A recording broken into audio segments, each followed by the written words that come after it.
It's time for a bedtime story, and this bedtime story is about our immune system. All right. So, our immune system, right? It has two parts. It has the innate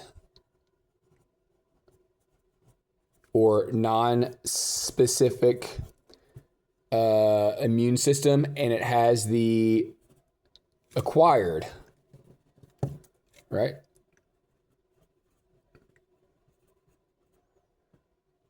Which is the specific immune system.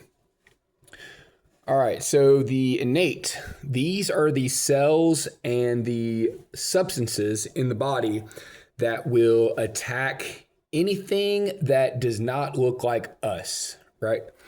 So you got neutrophils,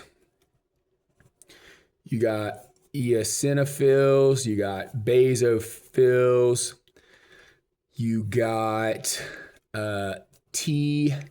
Oops, that's not right. Not T. Okay, you got macrophages, and then you got not that either. You got complement proteins, right, that form pores. And then you have what else is there? Chemicals, chemokines. So different things that get the, I'll just put it like this, get the immune system ramped up to cause chemical trails for these guys to follow. All right, so macrophage, actually these are monocytes, but they can become, right? They can become macrophage and a more aggressive dendritic cell. All right. Now, in the acquired, you got T and B lymphocytes that are specific. Now, T's consist of T helpers. Now, this is T helper 0. So that's a naive helper cell. It needs to be told to become a T helper 1, which is involved with cytotoxic Ts, or a T helper 2, which is involved with B cells. Okay, or they can become cytotoxic Ts, which are the main killers. They can become T regulators or T suppressors, whichever one you want to put, R or S. And then they can become natural killers, which are, by the way, non-specific. So they actually come over here. So these are a type of T cell that is non-specific. They go around in the body looking for cells that lack inhibitory markers. So if there's a cell it's coming down to, and there's all these receptors, it has all these normal receptors and stuff, right? Normal receptors. Well, a normal cell has these things called inhibitory receptors. So if it has inhibitory receptors, right, enough inhibitory receptors, natural killer comes down and says, oh, we don't need to do anything to this. We can continue on our way. Now, if this cell gets infected, it loses these inhibitory receptors, and this lets the natural killer know, hey, something's wrong. This isn't telling us to keep going, or this isn't telling us to mind our own business. So we're going to investigate, and we're going to release chemicals to kill it, right? So chemicals are released to destroy the DNA, and then the cell breaks down. All right, so neutrophils, they make up about 50 to 70% of the white blood cells. Eosinophils is 1 to 3. Basophils is less than 1. Macrophages are 7 to 9, I think. T and B lymphocytes are 25 to 33% of white blood cells. Okay, and then the complement proteins and all the chemokines, they're floating around the bloodstream. They're very small proteins, so they're not very visible. Now, let's look at what happens when the skin, lungs, or intestines, right? Those are the things that are exposed to the outside environment when it gets breached. Okay, so here's a tear in the skin. There are bacteria that start to infiltrate the area. Get all my colored pencils out here. Okay, so there's bacteria.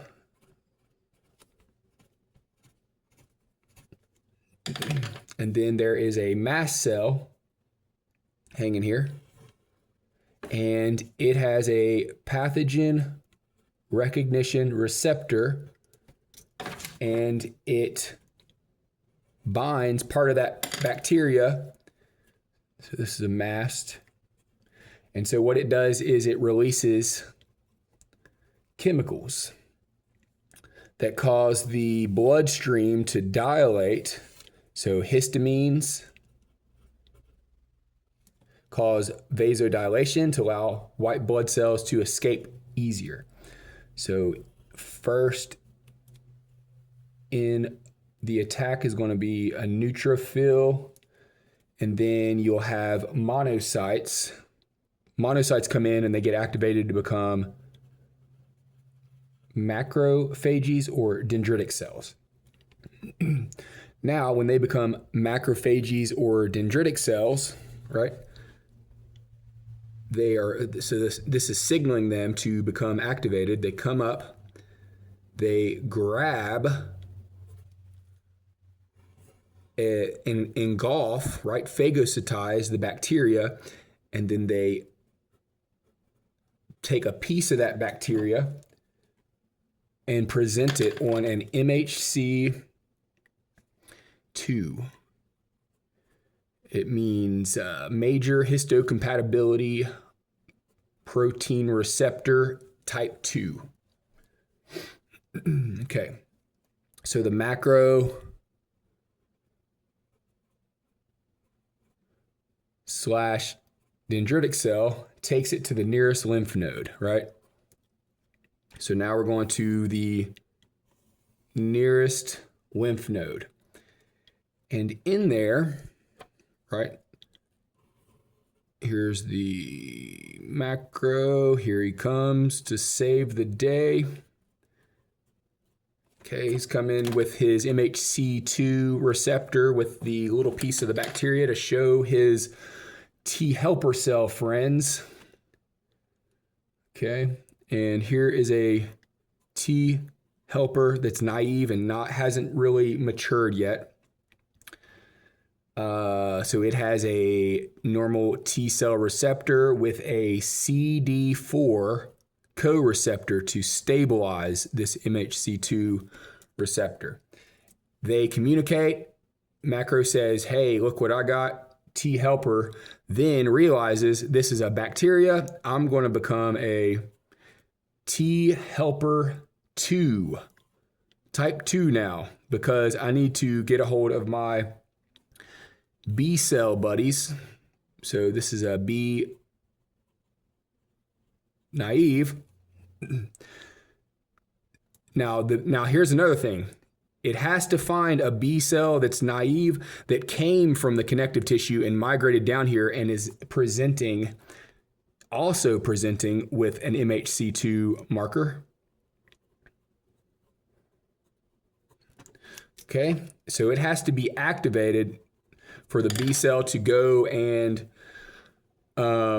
start doing its thing. So the T2, right, with his T cell receptor and CD4 co-receptor activates this.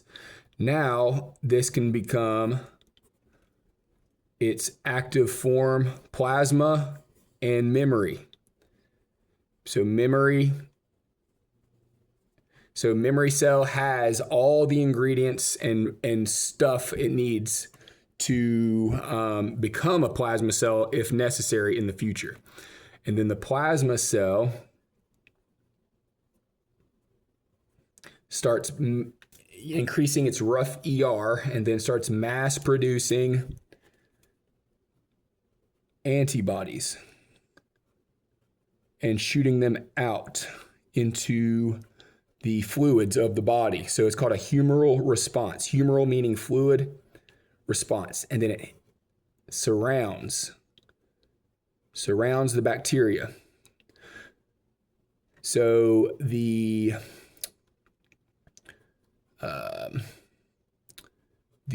forget the name of the end that attaches, the variable region attaches to the bacteria, and the FC region, which means fragment crystallizable region, sticks on the outside. Now, these antibodies not only surround it and turn off the bacteria's weaponry, so it neutralizes it, but it also opsonizes it, which means marks it for macrophages to come in and eat it. So it's called opsonization. So there's neutralization, opsonization, and allows for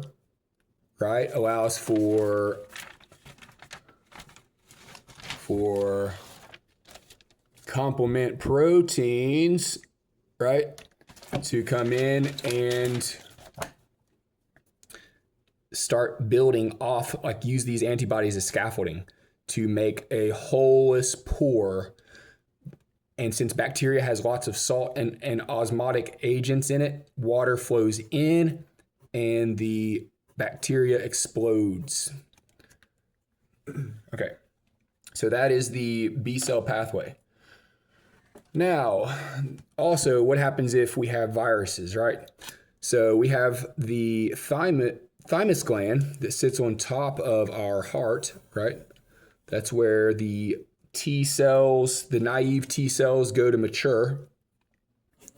So T naive, so they become, like I said, back here, they become T helper zeros, cytotoxic, T cell, or the suppressors, or I forget what the R already, I forgot what the R meant, and the natural killers. Regulatory, that's what it was. The regulatory, which are also called suppressors. Okay, so we got TH0 and we got TC, right? So these two guys, cytotoxic Ts are the ones that are going to go out and identify virus-infected cells. So here's a cell, this is our cell, right, that make up our body. Then I'm gonna draw some cancer cells here too that are going rogue on us.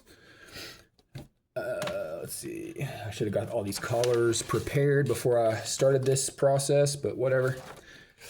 Okay, so we'll say here's a virus-infected cell and here's some cancer cells, right?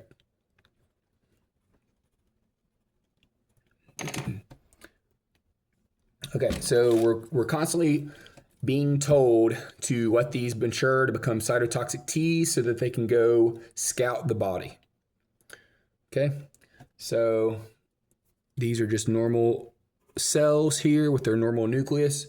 Here's a virus-infected cell, right?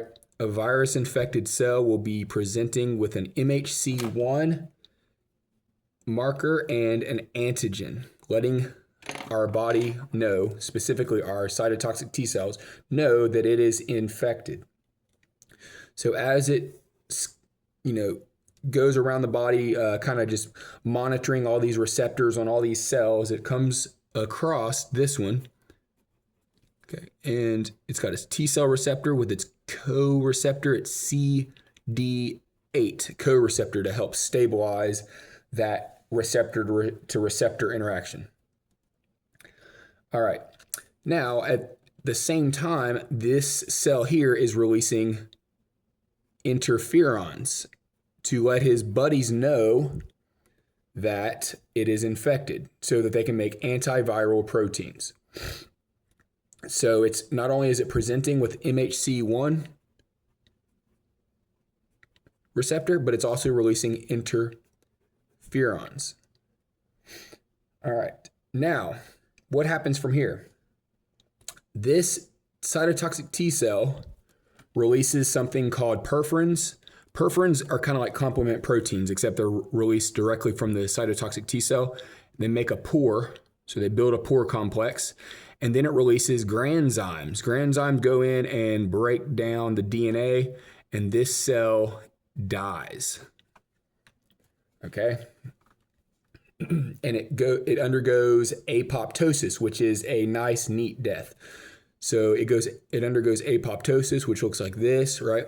It has phospholipids that surround all the enzymes and stuff in the cell so that these enzymes don't scatter through the body and start eating our tissue. So that's different from necrosis. Cells can either die through apoptosis, which is nice and neat and keeps all the enzymes and stuff compartmentalized, or it can undergo necrosis, which is when the cell actually breaks and the contents spill out. That's real bad. That's going to cause mass inflammation, and it's going to damage other surrounding cells. So this is doing a nice calculated and clean kill. Also, cancer cells will antigen present.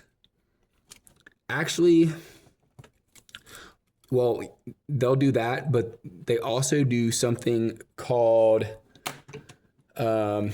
they down-regulate. Actually, I'm sorry.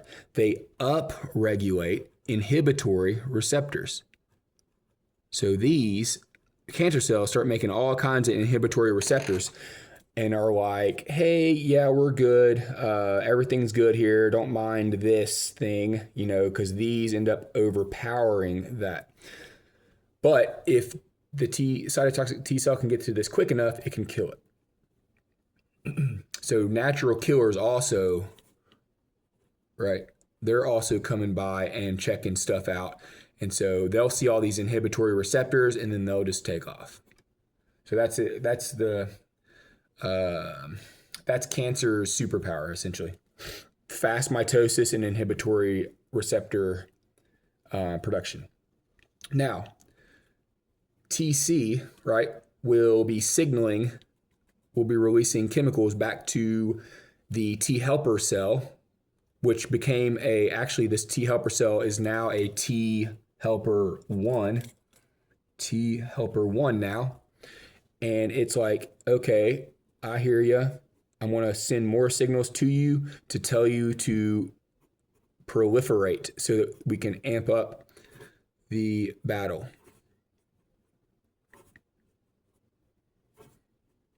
Okay. And so then you are producing more cytotoxic T cells that can go around and start really taking the fight to the virus. Now, this process takes a little bit longer. So immediately our neutrophils and dendritic cells are trying to attack a virus infection, but realize they can't.